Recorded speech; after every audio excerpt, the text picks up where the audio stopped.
Jangan lupa teman-teman untuk like, comment, share, dan subscribe. Sekarang juga nyalakan loncengnya.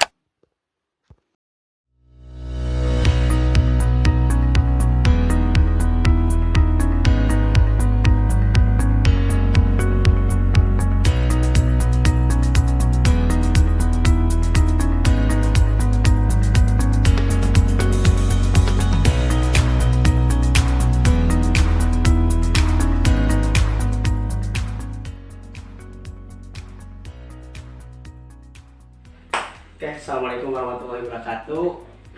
Balik lagi ke channel Brio Zaman Milenial channel. Insya Allah sekarang kita kedatangan kawan lah ya, kawan sekaligus narasumber. Kita akan ngulik-ngulik dalam segmen ngobrolin opini. Oke, sekarang sebelum kita lanjut gitu ya ke bagaimana atau kenapa saya akhirnya gitu pingin mengundang Kang Noval, jadi tahu kan namanya. Nggak apa-apa lah. Itu sedikit bocoran aja gitu. Tapi buat teman-teman angkatan 76 pasti tahu beliau ini siapa gitu. Nah, untuk itu boleh perkenalkan secara singkat biografinya. Bismillahirrahmanirrahim. Terima kasih Mbak Aisyah, beliau kakak kelas saya. Seumuran ini. Seumuran. Izin memperkenalkan diri, nama saya Noval Fatyu. Mungkin kalau sering disebut sama teman-teman atau orang-orang itu Fatyu ya, Fatyu. Karena Noval itu katanya pasaran. Oh iya, pasaran. Jadi udahlah Fatyu aja, karena waktu itu kan sempat juga di asrama ketika disebut Naufal, banyak yang namanya Naufal. Nah ini yang namanya Naufal berijtihad lah gitu ya. Oh, iya. Beristihad sama-sama kita yang namanya Naufal, jangan ada yang sebut Naufal, pakai nama setelahnya. Maka waktu itu karena saya Noval Fatyu, dipanggilnya Fatyu. Ya Fatyu. Oke, mungkin ini ya lebih biasa normatifnya, kesibukannya apa sekarang Kang Noval, terus apa sekarang dia mahasiswa atau punya usaha atau gimana? Mungkin kalau kesibukan saya lebih aktif di dunia sosial aja. Dunia sosial. Saya jadi seorang konten kreator. Juga kalau di Soreang itu kebetulan jadi ketua komunitas Soreang Berbagi. Jadi tiap Jumat itu biasanya kita bikin Jumat berkah. Berapa ratus box lah kita kasih sama orang-orang dengan donatur yang udah kita sebelumnya kerjasama, diminta kerjasama. Juga jadi ketua ikatan remaja Masjid Cincin di daerah Cincin. Oh ya, di mana wilayahnya? Oh iya. Lupa tadi. Kalau tinggal saya tuh asli Soreang. Oh, si Soreang. Asli Soreang. Jadi Ansor. Ansor. Oh iya. Asli Soreang. Berarti kalau saya kesana nanti ditolong gitu ya? Iya. Saya ngajarin. Ansor. Gitu. Oh ya, sekarang Kang Noval ini baru lulus ya? Alhamdulillah. Baru bulan kemarin lulus. Alhamdulillah, Allah. Jadi sekarang Kang Noval tuh ngajutin kemana? Gitu. Pada akhirnya saya tuh masuk jadi mahasiswa di Universitas Islam Negeri Sunan Gunung Jati, Bandung. Oh ya, lumayan lah berarti. Kalau nanti rencananya kalau di sana mau apa, ngekos atau bolak-balik?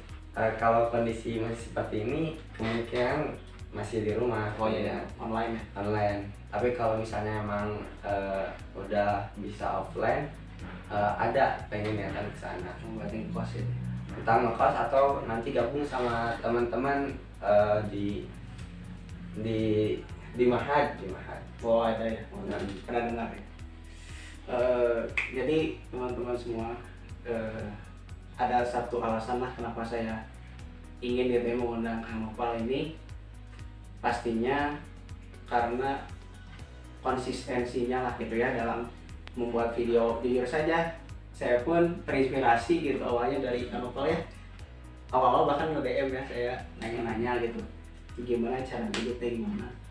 Ya alhamdulillah saya lihat sampai hari ini terus apa ya, berkembang gitu ya, kreatif gitu, terus melahirkan karya-karyanya.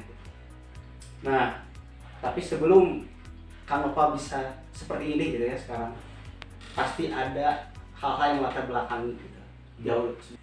Tapi sebelum ya apa ya, substansi Kang Nova bisa seperti ini, dulu Kang Nova tuh kayak gimana orangnya? Karena saya tuh baru ketemu sama Kang Nova tuh 1 tahun ya, pas kelas 2 ini kelas 1 kan? Ya betul. Jadi nggak begitu lama lah, jadi ya Bahkan jarang ngobrol juga ya waktu itu. jarang ngobrol. Cuman oh ini ada fun fact sedikit, pernah ada rapat itu ya, kan saya dulu pendidikan saya sama Kang Fajar sama Kang Mayu. Dulu pernah ada green sesi reward yang terbaik ya, yang apa, ceramah terbaik.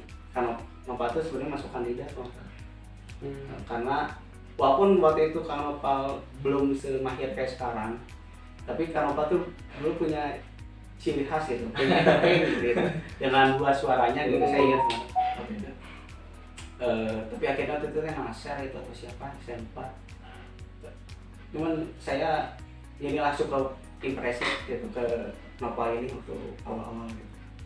Nah dulu Nopal gimana nih orangnya gitu, secara personalnya gitu. Sebenarnya kalau buka-bukaan ya misalnya kalau buka-bukaan itu saya itu selalu yakin bahwa orang itu terpengaruh sama referensi yang dia dapatkan, dan referensi yang lekat itu kisah-kisah, cerita-cerita.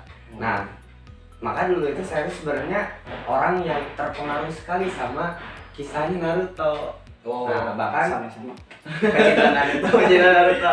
Nah, bahkan bagi saya ya hidup itu seperti Naruto waktu dulu.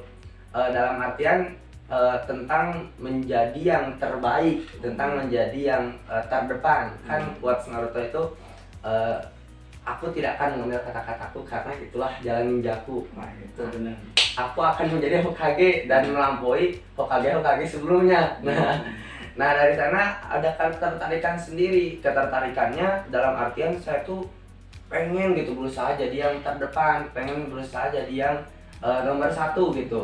Entah itu niatnya gimana ya, saya nggak tahu, tapi pengen yang jadi terdepannya itu benar-benar terinspirasi. Apalagi ketika itu saya masuk pesantren. Nah, waktu mau masuk pesantren kan kelas 7, di sana masih pikirannya terkontaminasi dengan film-film Naruto. Nah, jadi ketika di pesantren itu ya ada giroh pengen jadi yang terbaik gitu. Walaupun saya nggak tahu waktu itu niatnya apa gitu ya. Yang penting udah ada gitu ya. Ada rasa pengen jadi Naruto. Mantap. Tapi Kang Nopal ini apa ya? Tadi kan sudah disebutkan gitu ya. Ada terkontaminasi dari apa? Ingin seperti Naruto gitu. Cuman dengan versi sendiri gitu kan pastinya. Nah, apakah waktu di apa ya? Pas sebelum ke pesantren masih kayak gitu atau enggak pas masa transisi menuju pesantren baru mulai menemukan hal-hal seperti itu? Kalau saya suka Naruto itu sebenarnya dari SD. Bahkan waktu kelas 6 itu udah jadi pegang 3 akun admin Naruto waktu itu di fanpage Facebook waktu itu rame. Nah, maksud masuk pesantren juga pun sebenarnya masih seperti itu. Atau kelas 7 kelas 8. Cuman menemukan hal yang baru itu ketika waktu di pesantren, lingkungan kami ya dan ketika lebih terjaga lah dibanding ketika ada di rumah. Dan saya tuh orangnya penurut, jadi kadang nggak berani keluar, jadi lebih ke manfaatkan yang di dalam gitu. Dan alhamdulillah ketika pertama masuk pesantren itu orang-orang yang dekat sama saya itu orang-orang yang emang dia punya kemampuan dibanding teman-teman yang lain. Waktu itu pertama masuk tiba-tiba ada calon ketua RG yang deketin gitu dan lain sebagainya, orang-orang yang memang menurut saya hebat. Nah, maka sebenarnya saya tuh ketika masuk pesantren tuh berterima kasih sama mereka, sama orang-orang yang dia orang hebat tapi mau merangkul saya. Oh, iya. Nah gitu kan kadang gitu ya di pesantren itu tergantung siapa yang merangkulnya juga gitu. Jadi itu menarik sekali ya. Jadi Kang Nopal punya pemikiran seperti itu. Nah, yang saya lihat ini mungkin waktu di pesantren ya, waktu di pesantren Kang Nopal ini sebenarnya udah punya kapabilitas lah gitu ya. Cuman baru baru benar terlihatnya pas mulai ini gitu ya. Itu ada nggak sih ya itu dia substansi yang membuat dorongan Nopal ini mau maju gitu, makin menemukan passionnya ternyata di sini nih. Kan tadi pengen jadi Naruto versi Kang Nopal sendiri gitu, pengen jadi yang terdepan tapi nggak tahu gimana. Nah akhirnya Kang Nopal bisa menemukan hal itu dari mana sumbernya atau referensinya gitu. Nah kalau saya pikir-pikir juga sebenarnya masih nggak terlepas dari Naruto, sikap Naruto. Tapi waktu kelas 3 Sanawiyah itu saya tuh nemuin sebuah tokoh yang ternyata dia pengen jadi yang terbaik. Maka saya anggap dia sebagai ini mirip-mirip Naruto, tapi hebatnya tokoh itu tuh tokoh asli. Nah kelas 3 Sanawiyah pertama kali saya baca bukunya tentang novel.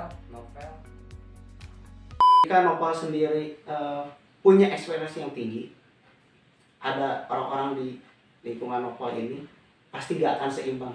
Ada nggak sih kendala? Karena berbicara realita di lapangan, kadang-kadang susah gitu. Kalau kita terlalu menurunkan, nanti akhirnya kita juga malah justru nanti akhirnya kelamaan gitu. Atau Nopal sendiri akhirnya memilih untuk saya mematangkan diri saya sendiri, tapi pada akhirnya nanti saya akan rangkul. Itu sikap Nopal dulu kayak gimana?